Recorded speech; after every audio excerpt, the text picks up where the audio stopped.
ओम श्री शक्ति नमः। ओम श्री शक्ति नमः। ओम श्री शक्ति नमः।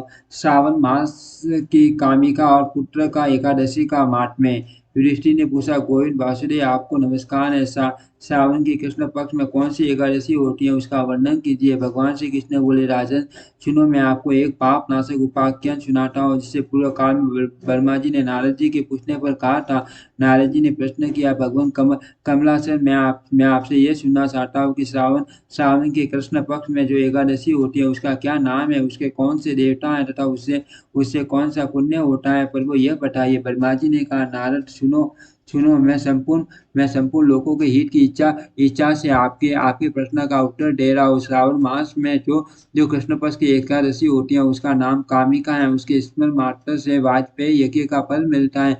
उस दिन श्रीधर, हरि, विष्णु, माधव और मधुसूदन आदि नामों से भगवान का पूजन करना चाहिए। भगवान श्री कृष्ण के पूजन से जो फल मिलता है, वह गंगा, काशी, नैमिषारण्य तथा पुष्कर में क्षेत्र में भी सुलभ नहीं है। सिंह सिंह राशि के बृहस्पति होने पर तथा व्यतीत और दंड योग में गोदावरी स्नान से जिस फल की प्राप्ति होती है, वही फल भगवान श्री कृष्ण के पूजन से भी मिलता है। जो समुद्र और वन से चमुची पृथ्वी का दान करता है, तथा जो जो कामिका एकादशी का व्रत करता है, वे दोनों समान फल के भागी माने गए हैं। जो ब्याई हुई गाय को अन्य अन्य अन्य यान्य सामग्रियों से दान करता है, उस मनुष्य को जिस फल की प्राप्ति होती है, वही कामिका का व्रत करने वाले को मिलता है। जो न से श्रावण मास में भगवान श्रीधर का पूजन पूजन पूजन करता है, उसके द्वारा गंधर्वों और नागों से संपूर्ण देवताओं की पूजा हो जाती है। अत अत पाप भीरु मनुष्य मनुष्य को यथाशक्ति पूरा प्रयत्न करके कामिका के दिन श्री हरि का पूजन करना चाहिए। जो पाप रूपी पंख से भरे हुए संसार समुद्र में डूब रहे हैं, उनका उद्धार करने के लिए कामिका का व्रत सबसे उत्तम है। अध्यात्म विद्या परायण पुरुषों को जिस फल की प्राप्ति होती है, उसे बहुत अधिक फल कामिका व्रत का सेवन करने वाले को मिलता है। कामिका का व्रत करने वाला मनुष्य रात्रि में जागरण करके न तो कभी भयंकर यमराज का दर्शन करता है और न कभी दुर्गति में ही पड़ता है। लाल मणि, मोती, वैडूर्य और मूंगे आदि से पूजित होकर भी भगवान विष्णु वैसे संतुष्ट नहीं होते, जैसे तुलसी दल से पूजित होने पर होते हैं। जिसने तुलसी की मंजरियों से श्री केशव का पूजन कर लिया है, उसके जन्म भर का पाप निश्चय ही नष्ट हो जाता है। जो दर्शन करने पर सारे पाप समुदाय का नाश कर देती है, स्पर्श करने पर शरीर को पवित्र बनाती है, प्रणाम करने पर रोगों का निवारण करती है, जल से सींचने पर यमराज को भी भय पहुंचाती है, आरोपित करने पर भगवान श्री कृष्ण के समीप ले जाती है, और भगवान के शरणों में सदाने पर मोक्ष रूपी फल प्रदान करते हैं। उस तुलसी देवी देवी को नमस्कार है। जो मनुष्य एकादशी को दिन रात दीप प्रदान करता है, उसके पुण्य की संख्या चित्रगुप्त भी नहीं जानते। एकादशी के दिन भगवान श्री कृष्ण के सम्मुख जिसका दीपक जलता है, उसके पितर स्वलोक में स्थित होकर अमृत पान से तृप्त होते हैं। घी अथवा तिल के तेल से भगवान के सामने दीपक जलाकर मनुष्य देह त्याग के 50 करोड़ दीपकों से पूजित हो स्वर्गलोक में जाता है। भगवान श्री कृष्ण कहते हैं, युधिष्ठिर युधिष्ठिर युधिष्ठिर, यह आपके सामने मैंने कामिका एकादशी एकादशी महिमा का वर्णन किया। कामिका सब पाठकों को नहाने वाली है, अतः मानवों को इसका व्रत अवश्य करना चाहिए। ये सब लोग तथा मान पुण्यदायक फल प्रदान करने वाली है। जो मनुष्य श्राद्ध के साथ इसका महात्म्य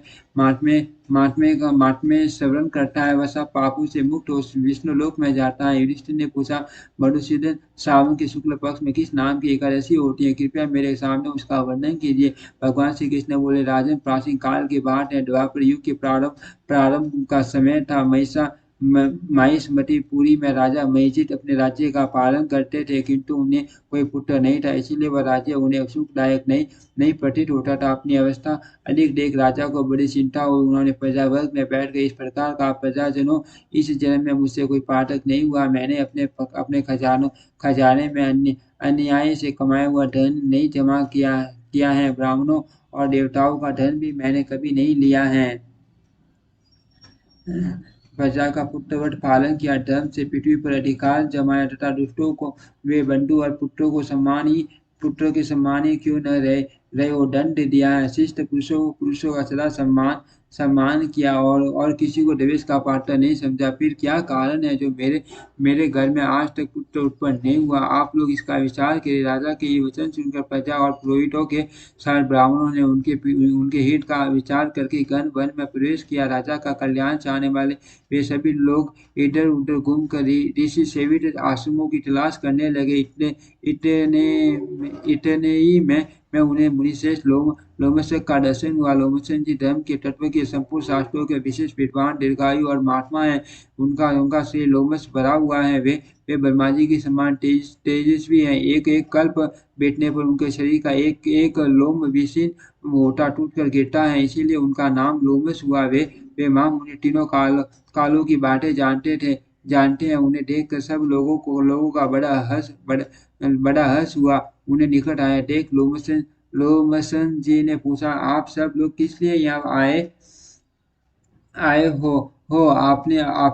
अपने आगमन का कारण बताओ। आप लोगों के लिए जो हित कार्य होगा उसे मैं अवश्य करूँगा। प्रजाओं ने कहा, ब्राह्मण, इस समय मयजित नाम वाले जो राजा है उन्हें कोई पुत्र नहीं है। हम लोग उन्हीं की प्रजा हैं जिनका उन्होंने पुत्र की भांति पालन किया। उन्हें पुत्रहीन देख उनके दुख से दुखित हो हम तपस्या करने का तुरंत निश्चय करके यहाँ आए हैं। द्विजोत्तम राजा के भाग्य से इस समय हमें आपका दर्शन मिल गया। महापुरुषों के दर्शन से ही मनुष्य के सब कार्य सिद्ध हो जाते हैं। मुने अब हमें उस उपाय का उपदेश कीजिए जिससे राजा को पुत्र की प्राप्ति हो। उनकी बात सुनकर महर्षि लोमश 2 घड़ी तक ध्यान मगन हो गए। तत्पश्चात राजा के प्राचीन जन्म का वृतांत जानकर उन्होंने कहा, प्रजावंत सुनो। राजा मयजित पूर्व जन्म में मनुष्य को सूचने वाला धनहीन वैश्य था। वह वैश्य गांव घूमकर व्यापार किया करता था। एक दिन जेठ के शुक्ल पक्ष में दसवीं तिथि को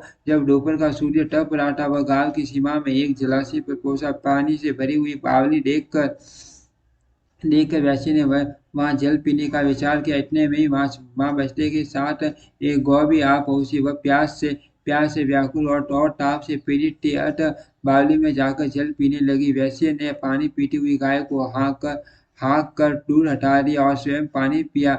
उसी पाप कर्म के कारण राजा इस समय पुत्रहीन हुए हैं। किसी जन्म के पुण्य से इन्हें अकंटक राज्य की प्राप्ति हुई है। प्रजाओं ने कहा, उन्हें पुराण में सुना जाता है कि प्रायश्चित रूप पुण्य से पाप नष्ट होता है। अतः पुण्य का उपदेश कीजिए जिससे उस पाप का नाश हो जाए। लोमस जी बोले, प्रजाजनों, श्रावण मास के शुक्ल पक्ष में जो एकादशी होती है वह पुत्रदा के नाम से विख्यात है। वह मनोवांछित फल प्रदान करने वाली है। आप लोग उसी का व्रत करो। यह सुनकर प्रजाजनों ने मुनि को नमस्कार किया और नगर में आकर विधि पूर्वक पुत्र का एकादशी के व्रत का अनुष्ठान किया। उन्होंने विधि पूर्वक जागरण भी किया और उसका निर्मल पुण्य राजा को दे दिया। तत्पश्चात रानी ने गर्भ धारण किया और प्रसव का समय आने पर बलवान पुत्रों को जन्म दिया। इसका महात्म्य सुनकर मनुष्य पाप से मुक्त हो जाता है तथा एक लोक में सुख पाकर परलोक में स्वर्ग की गति को प्राप्त होता है। ओम श्री शक्ति नमः। ओम श्री शक्ति नमः। ओम श्री शक्ति नमः।